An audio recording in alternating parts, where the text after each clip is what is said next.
तो दो रीजन की हमने बात की, उत्तर महाराष्ट्र ठाणे, ये बीजेपी गठबंधन के लिए अच्छे रहने वाले हैं और इस बार चुनाव में अभी तक जो आपने बात समझी उनको 2019 से भी बेटर करना चाहिए। पश्चिम महाराष्ट्र ये जो एनसीपी है जो दो खेमों में बट गई, उसका इम्तिहान है। अब इनके बारे में क्या कहता है? इनके बारे में जो एक्सिस बैंक इंडिया का सर्वे है वो ये कह रहा है कि एनसीपी में वोट ज्यादा शरद पवार वाली एनसीपी को जाना चाहिए 49%, इधर अजीत पवार को 43%, लेकिन 41 सीटों की सीधी टक्कर में आगे दिखाई देते हैं इसमें अजीत पवार। रीजन ये मैं बात कर रहा हूं पश्चिम महाराष्ट्र की, शिरूर, बारामती, पुणे, शिरडी, अहमदनगर, माढा, सोलापुर, सतारा, कोल्हापुर, ये इलाके।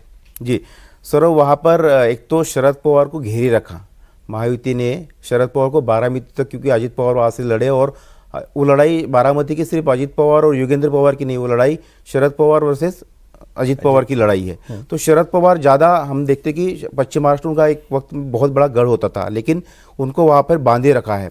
और आप पहले बताइए, इससे आप सहमत हैं कि वोट का बंटवारा दोनों चाचा भतीजे में लगभग बराबर बराबर का होगा? इस बार ऐसा बीजेपी का एक आकलन है और एनसीपी का भी आकलन है। मेरी कुछ कल एनसीपी के नेताओं से बातचीत हुई, उनका ये कहना था कि कुछ लोगों का ये कहना था कि अजीत पवार को 20 से ज़्यादा सीटें नहीं मिलेगी, लेकिन उनका एक अंदाज़ा है कि अजीत पवार को 25 या उससे ज़्यादा भी सीटें मिल सकती है, क्योंकि पश्चिम महाराष्ट्र में बीजेपी की ताकत अजीत पवार के पीछे इस बार खड़ी रही है काफ़ी बड़ी तादाद में। अगर हम सातारा ज़िले की बात करें या फिर सांगली ज़िले की बात, कोल्हापुर में सबसे ज़्यादा वोटिंग हुई है महाराष्ट्र में, करीबन 75% तक वहाँ पर वोटिंग हुई है। और पिछली बार वहाँ पर कांग्रेस की सीटें काफ़ी अच्छी तादाद में आई थी। और पुणे, अगर हम रीजन करें, पुणे रीजन की जो सीटें 21 सीटें कुल मिलाकर, तो वहाँ पर एनसीपी की 10 सीटें आई थी।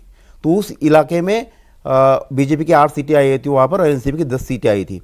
तो उस रीजन पर इस बार जो है बीजेपी ने और एनसीपी ने मिलकर वहां पर काफी काम किया है। बीजेपी एनसीपी शरद पवार कांग्रेस को अच्छी टक्कर वहां पर देंगे। ये 66 सीट हैं। ऑलराइट, अगली रीजन पर मैं जा रहा हूं सर, ये है मराठवाड़ा जहां बिल्कुल वाइप आउट हो गई थी भारतीय जनता पार्टी, शिंदे साहब को 1 सीट मिली लोकसभा के अंदर। मराठवाड़ा में 48 सीटें आती है, हिंगोली, नांदेड़, परभणी, जालना, औरंगाबाद, बीड, लातूर, उस्मानाबाद, ये है सर मराठवाड़ा। तो पवार्स की बात भी हो जाए और मराठवाड़ा की बात भी हो जाए, यहाँ भी जोर है। पवार्स का मतलब अजीत पवार की अगर बात करें तो लोकसभा चुनाव में जो हुआ वो बड़ा साफ दिखाई देता है कि बीजेपी का जो कैडर था वो अजीत पवार के साथ नहीं गया और अपनी पार्टी से भी नाराजगी थी कि इनको लिया क्यों।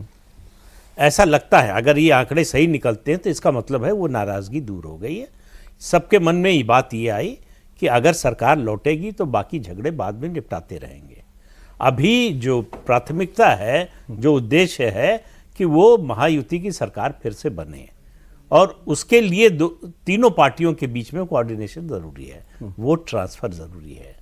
तो वोट ट्रांसफर अगर बीजेपी का और एकनाथ शिंदे का, दोनों का अजीत पवार को होता है तो अजीत पवार शरद पवार से आगे निकल सकते हैं, क्योंकि वहां किसका कितना वोट ट्रांसफर होगा आप जानते नहीं। लोकसभा में आपने क्या बताया, बीजेपी का वोट अजीत पवार को गया है? नहीं गया। और अजीत पवार का इधर ऐसा है कि पूरी जिंदगी बीजेपी का कार्यकर्ता जो है एनसीपी से लड़ा है, शरद पवार से लड़ा है, ठीक है, और वही हालत जो है शिवसेना की रही है।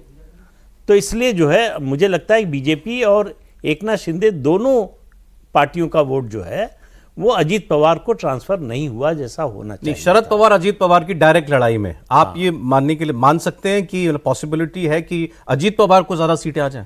क्योंकि सीटें मतलब ये दायरा कम है, विधानसभा सीट है, छोटा इलाका है, तो ये मैनेजमेंट जो है अजीत पवार बेहतर ढंग से कर सकते हैं।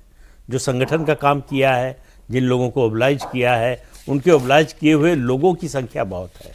तो ये छोटे छोटे लोग जो छोटे लोग, मतलब मेरा मतलब है प्रभाव की दृष्टि से जो छोटे हैं, उनके जुड़ने से ये फायदा मिल सकता है अजीत पवार को। लेकिन सबसे बड़ा फायदा जो है वो बीजेपी और शिवसेना के वोट ट्रांसफर का।